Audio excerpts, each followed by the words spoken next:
My name is Laura Askell. I'm the Ag Ed Farm Manager with Metro Parks of Butler County, and today we are visiting Elk Creek Metro Park, the Sebald Park area, which is at 5580 Elk Creek Road, Middletown, Ohio 45042. We've got about 352 acres here, which includes the Elk Creek. We have fields and we have lots of nice hiking trails if you've never been out here. This portion also joins up with Meadow Ridge area and has over 800 acres for you to explore. Now you'll notice that I have my mask. I'm not wearing it right now because there isn't anybody else around me. But if I do meet a friend out on the trail, I'll make sure that I put it on, wear it properly, and of course keep my 6-foot social distancing apart.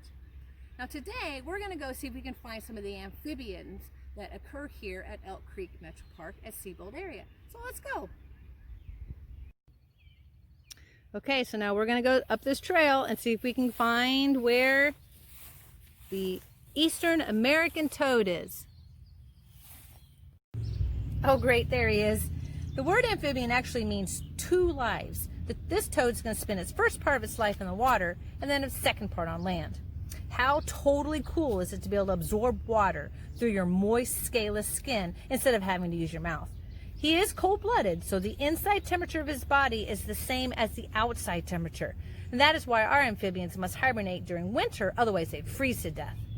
This toad started its life out as a teeny tiny little gelatinous egg laid in long strings in the water. A mommy toad can lay up 12,000 eggs.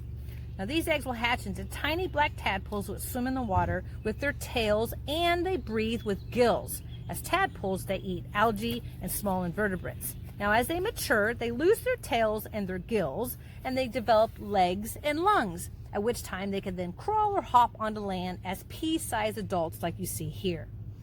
Adult toads are carnivores, so they eat anything that moves if it's smaller than they are.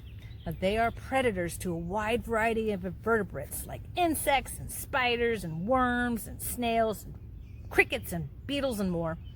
Have you ever sat and watched a toad try to sneak up on a worm? He'll puff up his body and he flicks out his tongue lickety-split. And then he eats it and he shoves it in with his two front feet. It's so fast that humans can't even see that both of his eyes closed, his eyes were pushed back, and that gives him more room in his mouth to eat more food. Toads are an important species in the food chain because one toad can consume 10,000 insects in a 3-month period. What a great help to gardeners and farmers. So besides being well camouflaged, which means the colors blend in with the environment, they do have bumps. Those are not warts, they're called tubercles. You can't get warts from touching a toad. But they do secrete a liquid from the parotid glands, which many animals and some humans are sensitive to. And if the bad tasting liquid doesn't deter a predator from eating the toad, the urine that the toad expels from his bladder will probably do the trick. These behaviors are called defense mechanisms, which help the toad survive out in nature. Now there are some predators, such right here we have a hognose snake, which is eating a toad. We also have hawks and herons that will eat our amphibians that are here at Metro Parks of Butler County. Even the tadpoles are eaten by fish and diving beetles in the water. So everything is connected in nature in Metro Parks of Butler County. Well, thanks for visiting us here at Elk Creek Metro Park Sebald area. So log off, shut down, get outside. And our next topic is going to be about our common water snakes here in Metro Parks of Butler County.